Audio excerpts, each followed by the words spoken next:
Today, in our discussion of minority groups, we have with us two guests.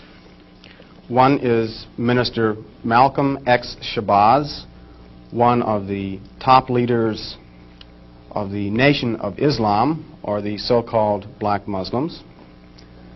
And we also have Mr. Herman Blake, one of the teaching assistants in the course. We will discuss today some of the goals and some of the strategies of the Nation of Islam. And I wonder if Mr. Blake might start it off by asking Mr. Shabazz a question. Minister Malcolm, the thing that I thought might be good for starting it off is to talk about one of the most pervasive beliefs in the general society about the Nation of Islam, and that is that it is an organization dedicated to the use of violent means to attain its goals. The question I have is, how true is this, and why do you think it persists in society?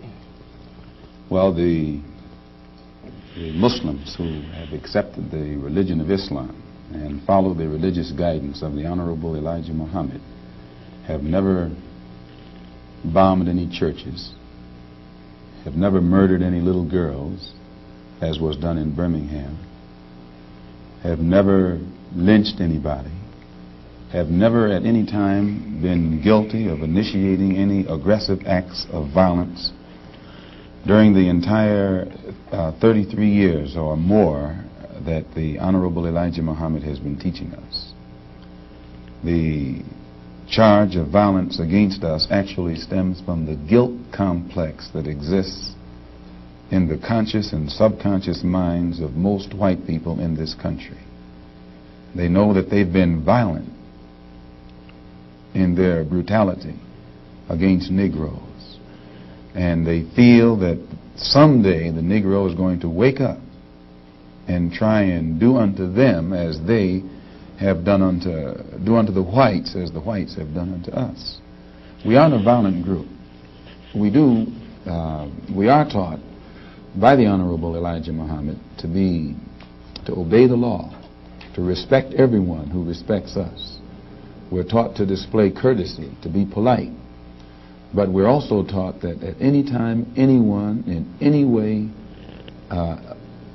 inflicts or seeks to inflict violence upon us, we are within our religious rights to retaliate in self-defense to the maximum degree of our ability. We never initiate any violence upon anyone, but if anyone attacks us, we reserve the right to defend ourselves. So to accuse us of being violent is like accusing a man who is being lynched, who is being hung on a tree, simply because he struggles vigorously against his lyncher. The victim is accused of violence, but the lyncher is never accused of violence. And I only point this out because the various racist groups that are set up in this country by whites and who have actually practiced violence against blacks for 400 years are never associated or identified or made synonymous with the term violence. But whites speak of Muslims almost synonymously with violence. Whenever Muslims are mentioned by them, violence is brought up. But it's not connected with any other group. This is a sort of a propaganda tactic, or what I would call psychological warfare, to in some way make the image of the Muslims in this country be a violent image rather than a religious image. What's interesting is that members of the Nation of Islam have not used violence even when black Americans were attacked. How do you account for this? Does this in any way contradict some of the basic premises of your movement? I don't know how you mean. Well, you maintain, for example, that you will not, or that you should not use violence unless you are attacked by the white man. And I think we can note in the last several years, certainly, dozens and dozens and dozens of instances in which Negroes have been attacked killed in some instances. You mean in these demonstrations? These demonstrations and the bombings, for example, recently in Birmingham where they killed 4 little Negro girls. And what interests me is the fact is that the Nation of Islam has not done anything to retaliate. I think you should be happy. The important thing is, does your lack of action contradict any of your basic principles? I'll explain it. You should be happy that Muslims who follow the Honorable Elijah Muhammad, number one, don't believe in any form of integration, and who believe that every mention of the word integration by whites, whether it be from the mouth of Kennedy on down to the mouth of the lowest, raggediest white liberal in the street who is beatnik-like involving himself in these integration efforts, if we believed in it, we would integrate, and we would fight anybody who got in our way or made any effort whatsoever to stop us from integrating. If we really believed that the law of the land, the Supreme Court, and other so-called judicial bodies were for real when they talked about integration, we would integrate. And knowing that the law was on our side, and any effort we made to demonstrate toward integration, why, we would know the law should be on our side if it's the law of the land. If it is the law of the land, then the demonstrators are within the law, and the discriminators are against the law. But to show you the hypocrisy of the law, when Negroes demonstrate for integration, instead of arresting the discriminators, the law arrests the demonstrators. So this is a foolish move on the part of Negroes. And when you foolishly get yourself involved with an enemy, then whatever comes upon you, that's your business. As Muslims, we believe that separation is the best way and the only sensible way, not integration. And but on the other hand, when we see our people being brutalized by white bigots, white racists, we think that they are foolish to allow themselves to be beaten and brutalized and do nothing whatsoever to protect themselves. They are foolish. They should have the right to defend themselves against any attack made against them by anyone. If a dog is biting a black man, the black man should kill the dog. Whether the dog is a police dog, a hound dog, or any kind of dog. If a dog is fixed on a black man, when that black man is doing nothing but trying to take advantage of what the government says is supposed to be his, then that black man should kill that dog, or any two-legged dog who sicks the dog on it. Should other black men help that particular person who was attacked?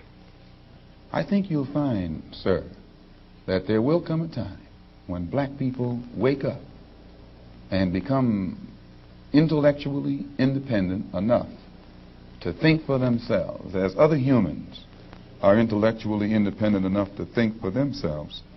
Then the black man will think like a black man, and he will feel for other black people. And this new thinking and feeling will cause black people to stick together. And then at that point, you'll have a situation where when you attack one black man, you are attacking all black men. And this type of black thinking will cause all black people to stick together. And this type of thinking also will bring an end to the brutality inflicted upon black people by white people. And it is the only thing that will bring an end to it. No federal court, state court, or city court will bring an end to it. It's something that the black man has to bring an end to himself.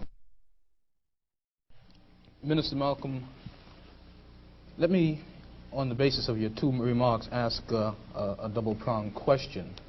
One, is it then your assertion that the laws with respect to how Negroes are supposed to have equal opportunity and equal rights in this country are not meaningful or believed by whites? And secondly, what is your opinion and attitude toward the civil rights movement in general, and particularly the Reverend Martin Luther King and his philosophy of nonviolent direct action? If the white people really passed meaningful laws, it would not be necessary to pass any more laws. There are already enough laws on the law books to protect an American citizen. You only need additional laws when you're dealing with someone who's not regarded as an American citizen. But whites are so hypocritical. They don't want to admit that this black man is not a citizen. So they classify him as a second-class citizen to get around making him a real citizen. If he was a real citizen, you'd need no more laws. You'd need no civil rights legislation. Civil rights, when you have civil rights, you have citizenship. It's automatic. White people don't need laws to protect their citizenship because they're citizens. But they don't want to tell us we're not citizens. And at the same time, they don't want to pass laws that are meaningful enough to protect us as if we were citizens. And the Supreme Court desegregation decision is the best example I know. That's a law from the Supreme Court. 10 years have gone by. No desegregated schools. It hasn't been implemented beyond, I think, 9% in 10 years. So this just shows you the hypocrisy of the American white man. They talk out of both sides of their mouth.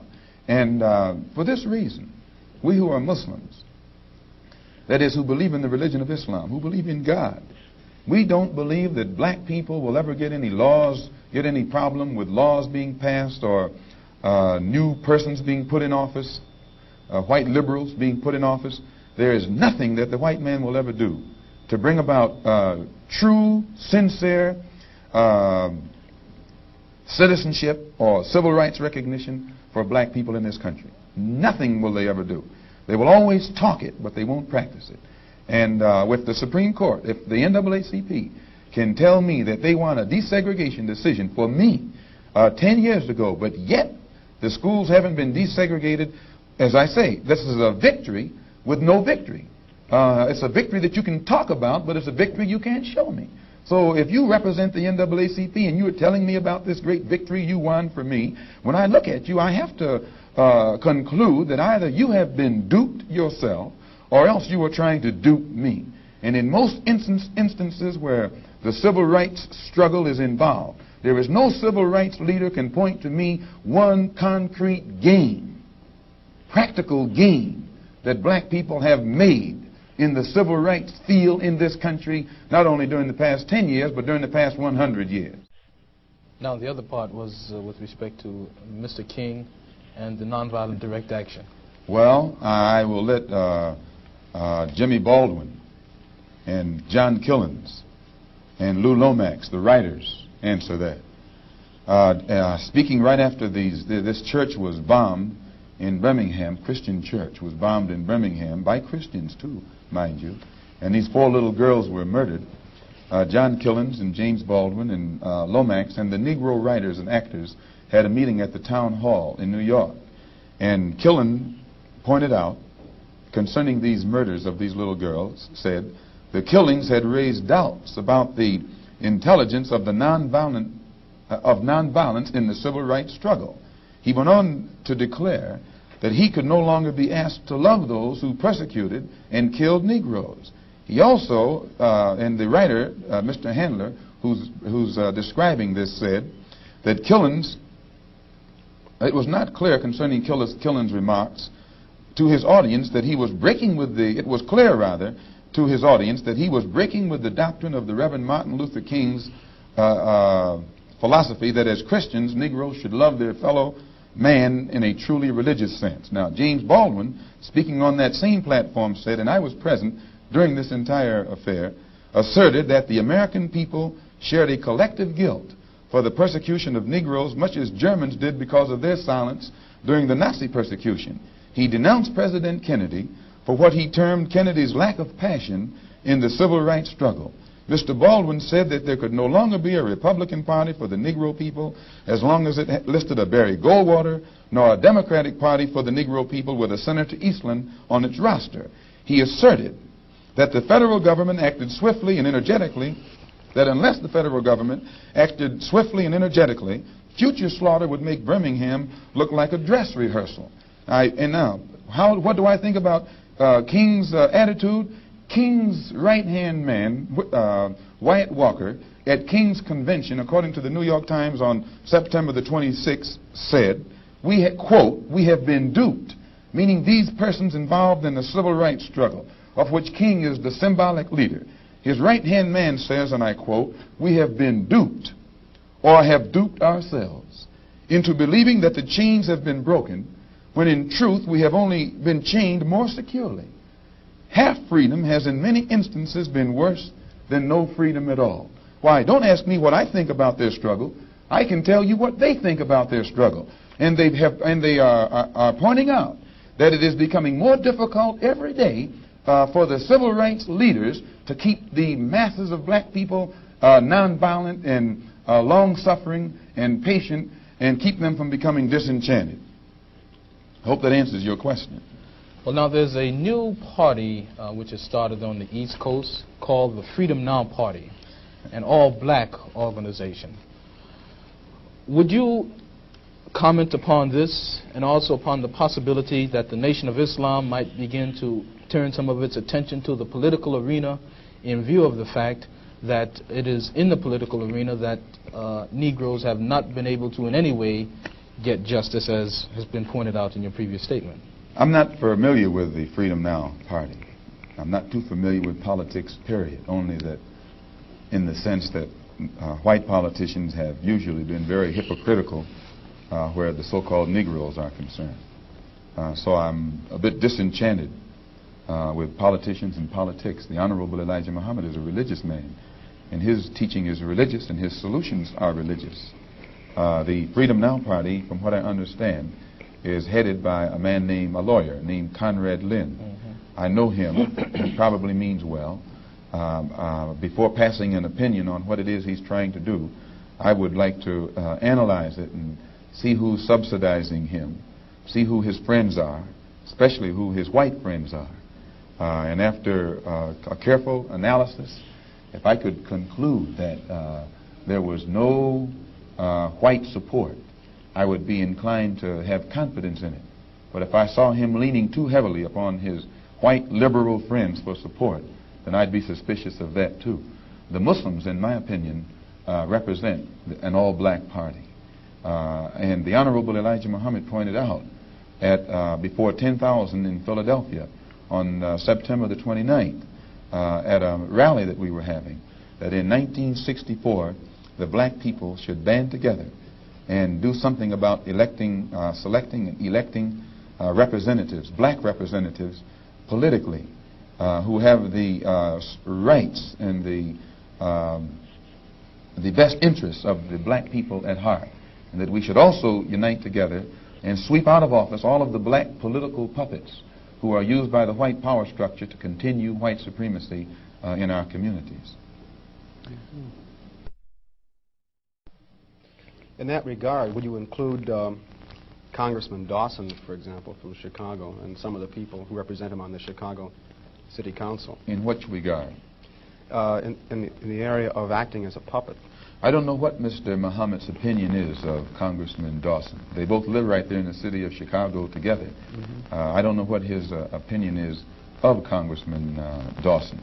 I'm suspicious of any Negro, be he politician, be he clergyman, or civic leader who is constantly patted on the back by whites. I have a tendency to lead toward the Negro politician who is constantly condemned by the white power structure. This is my thought pattern. I'm giving you an insight of it. You, though, mentioned Mr. Lynn and saying you'd like to know who his white friends are. Now, I'm wondering if you didn't make a contradictory statement in Muslim terms by using white and friend in the same phrase. That is I to use say, friend in quotes. I see. In other words, if a black man cannot have a white man as a friend. He may have a white man who's friendly, but being friendly and being a friend, I think, are two different things. I think there are many whites who act friendly toward Negroes. A fox acts friendly toward the lamb. And usually the fox is the one who ends up with the lamb chop on his plate. The wolf doesn't act friendly, and therefore the wolf has more difficulty in getting the lamb chop in his plate. I'd like to point out, though, that... And I say that because it is usually if you study the structure of the Negro community, economically, politically, civically, psychologically, and otherwise, it's controlled by the white liberal, who usually poses as the friend of the Negro, who actually differs from the white conservative in the same way that the fox differs from the wolf. Their appetite is the same. Their motives are the same. It's only their mannerisms and methods that differ. I would agree that no doubt there have been a large number of whites who have posed as liberals and as friends of the Negro and who have time and again betrayed the Negro.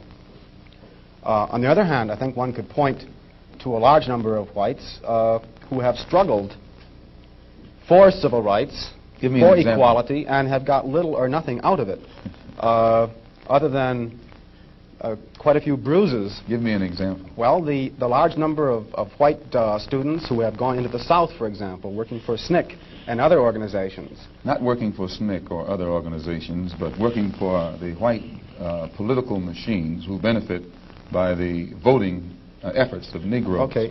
I'll be more specific. I would cite Herbert Hill, for example, as a kind of person who has championed Negro job rights, for example, in New York City and elsewhere. He has fought the political machine. First time I met Herbert Hill personally was when they were picketing to stop the working on the Harlem Hospital in Harlem. Negroes for 10 years had to fight the city to get an annex built on the Harlem Hospital. Because in Harlem we need a hospital more so than anything else. Our people are sick. Plus we do a lot of cutting and shooting of each other, though we profess to be nonviolent. And Herbert Hill brought his forces out and stopped the working on that site. This is the first time I ever saw him. Then when work was brought to a halt on a hospital in Harlem, the same was tried to stop the work at the Downstate Medical Center in Brooklyn, which is predominantly white. They were out there for 3 months during the summer. Couldn't stop anything. And I never saw Herbert Hill out there one time.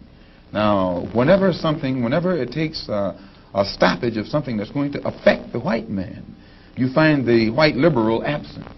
But when it involves something that primarily will affect the best interests of black people and black people only, then that white liberal is present. Herbert Hill is the labor secretary for the NAACP. And if he was interested in black people, he would prepare a black man with the type of knowledge and understanding of the labor troubles involving black people that would enable a black man to sit in the same position as Secretary of Labor or Labor Secretary in the NAACP. I'm suspicious of whites who join Negroes and always have to be in the lead, who always have to be the head, who always have to be at the top in Negro organizations. Those whites who really have the interest of blacks at heart, let them give some advice to some Negroes and stand on the sideline. But don't join the organization and then get at the head of it and pose as a friend of Negroes. Well, I would defend his sincerity and his commitment. And more than that, I would say that just because a person is a Negro or a black American does not mean he's going to struggle for Negro rights or for jobs for Negroes or anything else. I think that today you could point to a large number of Negro leaders who have consistently betrayed Negroes in a whole host of areas. They aren't really Negro leaders. These are puppets that have been put in front of the Negro community by white liberals. These are parrots that have been put in front of the Negro community by white liberals. You can't name me a Negro leader who has betrayed Negroes, who has not been endorsed, sanctioned, subsidized, and supported by the white liberals. Minister Malcolm, I'd like to... Well, I could cite one example would be Congressman Dawson, for example, in Chicago. In Chicago, a large number of liberals located in the Hyde Park district have consistently fought Dawson and his betrayals of the Negro, and they've also fought some of the people who represent Dawson on the Chicago City Council. The only Negro I know who is constantly fought, only Negro politician that I know who is constantly fought by white liberals is Adam Clayton Powell. And they call him a racist because he speaks so bluntly on the race issue. But I'm not, as I said, not too familiar with Dawson and his work. Let me return to the Nation of Islam per se, Minister, by raising a question which struck me as a result of reading some of Baldwin's work, namely The Fire Next Time. Baldwin pointed out that in Harlem for many years he had passed the street corners and the soap boxes and heard people speaking from these platforms who were known as black nationalists, and nobody was listening. And he said all of a sudden he realized that people were beginning to listen to the Muslim speakers on the street corners in Harlem. The message essentially was the same, but it was that now many people were listening to what this message was. And you pointed out that the Nation of Islam has been in the picture for about 33 years. What is it, in your judgment, that has caused this tremendous amount of support that the Nation of Islam has garnered in the Negro community in, say, the last 10 years? When you put a seed in the soil, it remains beneath the soil until the season changes.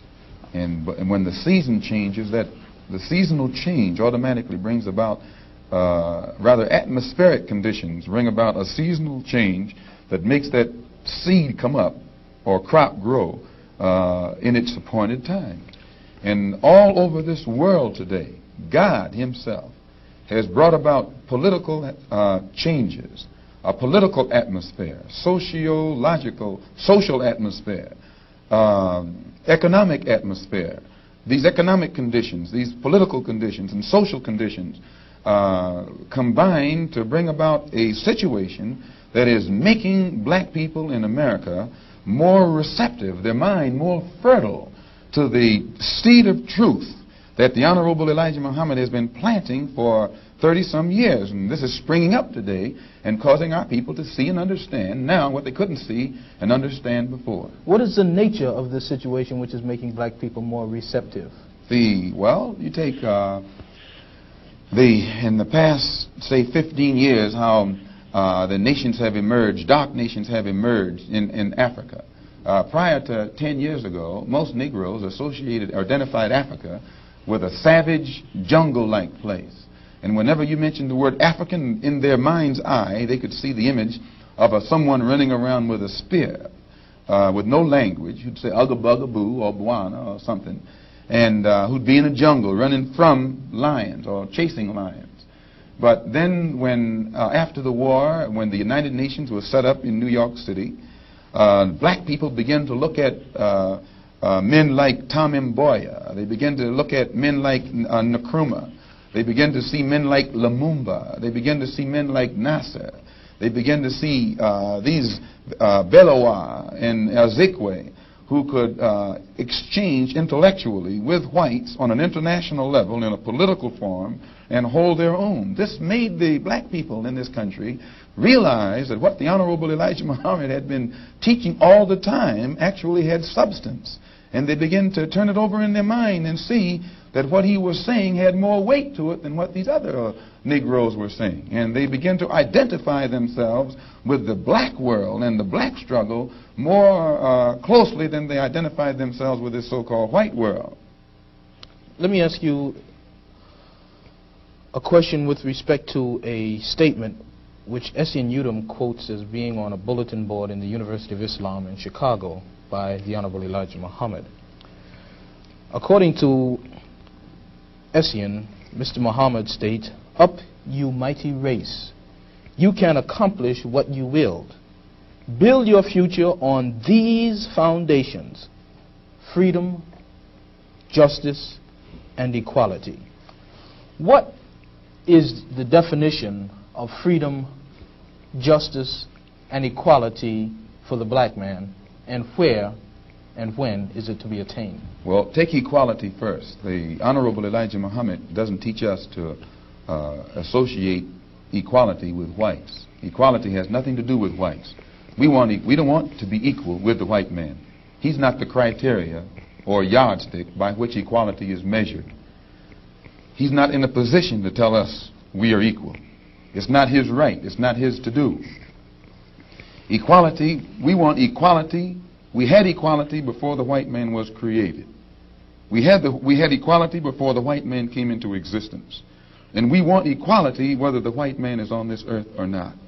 Equality means the opportunity to develop all of our dormant potential, all of our dormant capability.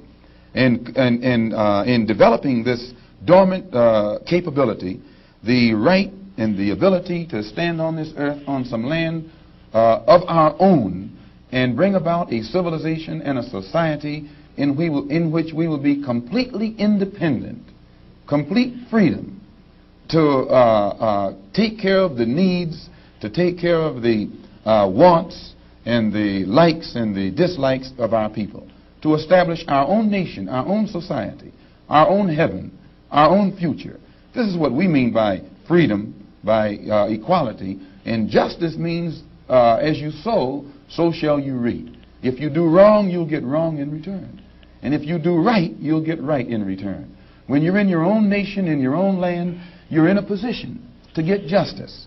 But when you're in another man's country, in another man's land, under another man's flag, and under another man's government, and under another man's court system, you have to look to that other man for justice, and you'll never get it.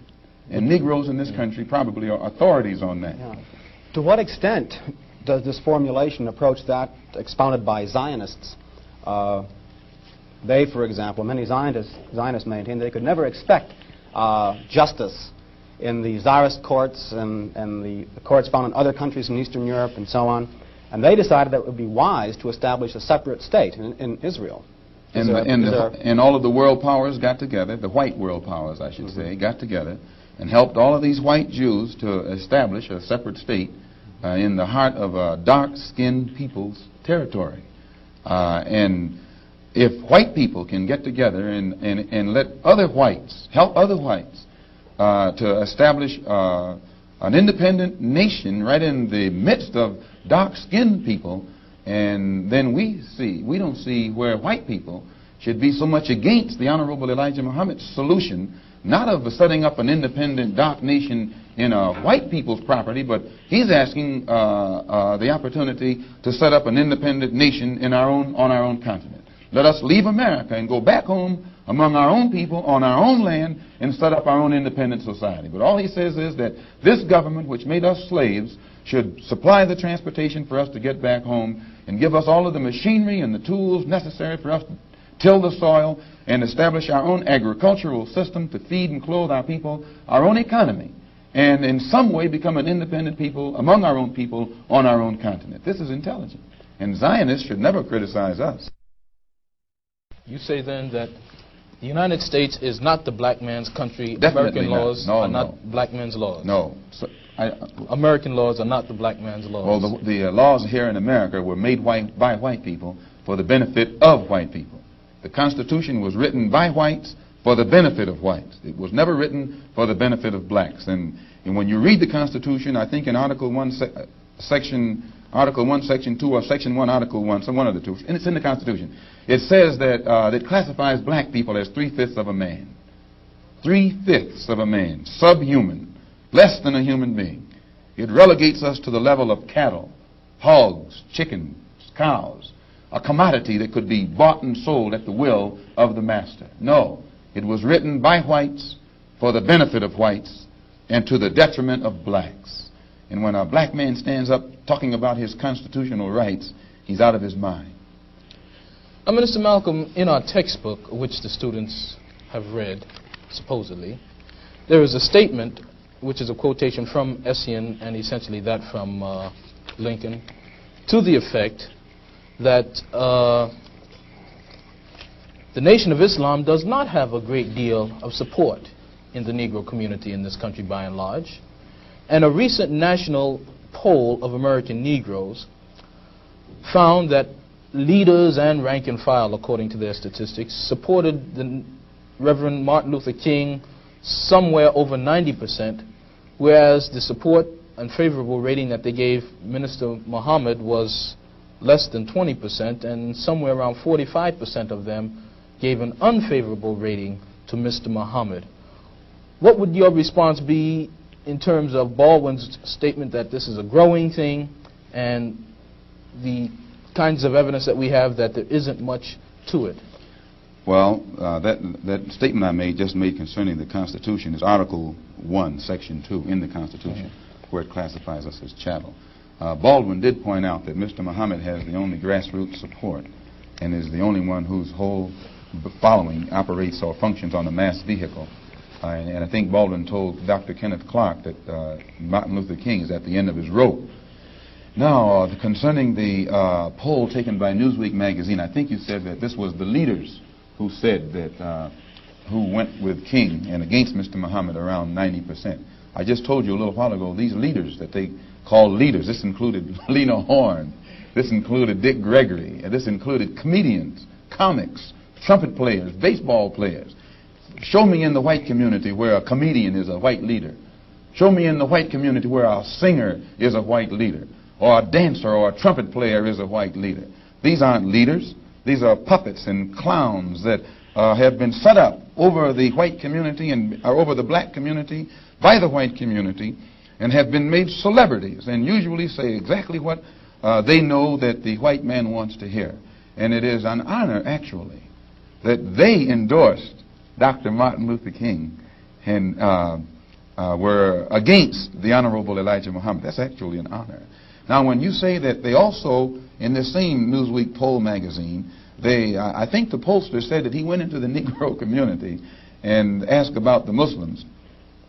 And many Negroes whom he asked said, well, I never heard of the Muslims. Who are they? You know, this is the rank and file we're talking about. Oh, yeah. Now, when they got down to the rank and file, this was the answers that they got. This is equivalent to the situation in Kenya during the Mau Mau uprising, when many frightened whites in Kenya, Africa, would go among the Africans and ask them, what about the Mau Mau? And the African would say, I never heard of them. And the same white man who would ask the African this question and very naively believe what the African said, when he went to bed that night, he would lose his head. And usually the one who took his head was the same African who told him that afternoon he had never heard of the Mau Mau. Except in the Newsweek poll, they used Negro interviewers. You'll find that oftentimes Negroes are as much on guard around Negro interviewers, who usually represent the bourgeois element of Negroes, as they are on guard around whites.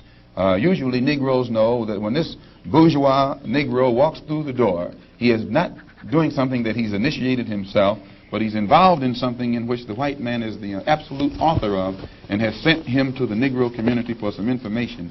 And when they give that Negro some information, usually they give him the information that they want him to take back to the white man, because that's who he's going to take it back to. 4 more minutes.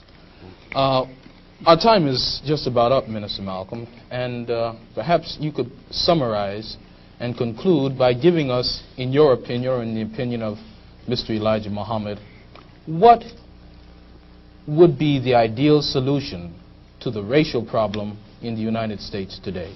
Well, on Thursday, October the 3rd, the New York Tribune, in an editorial, pointed out in Boston, in an article called The Civil Rights Iceberg, they pointed out how Kennedy had realized that beneath the water, the civil rights whole problem was political suicide. Because in his own hometown, the head of the Board of Education, a woman named Mrs. Hicks, was running against the NAACP philosophy, and she swept aside all other opposition. The whole white community supported her in opposition to the NAACP's desire for integrated schools, integrated housing, and otherwise. So I say that to say this, that even the Jewish community, which is supposed to be pro-liberal, went against the NAACP. Whites are against integration in practice, but they're for it in principle. So the only solution is separation. And the Honorable Elijah Muhammad says that this can be brought about simply by letting our people be exposed to the truth about ourselves, about the white man, about our history and our condition in this country. And once we are exposed to the complete truth about things as they actually exist in this country, the masses of black people will choose complete separation from this entire system, political system, economic system, social system, and whatever other aspect or description or adjective you want to attach to it. Let us go back home to our own people, live among our own kind, and solve our own problems ourselves. And if the white man doesn't want us to go back to our own people and live in our own country, then since we can't get along together in peace on this country with white people, let us separate part of this continent, migrate to that separate territory, let the government give us everything we need to establish our own independent economic system and society, and thereby we'll be able to solve our own problems ourselves and prove that we are human beings and a part of the human family and can do for ourselves what other humans have done for themselves. And then we'll be able to stop blaming the white man for what he has done and stop begging the white man to solve our problems. We'll be able to solve our problems ourselves. Thank you very much. That's it.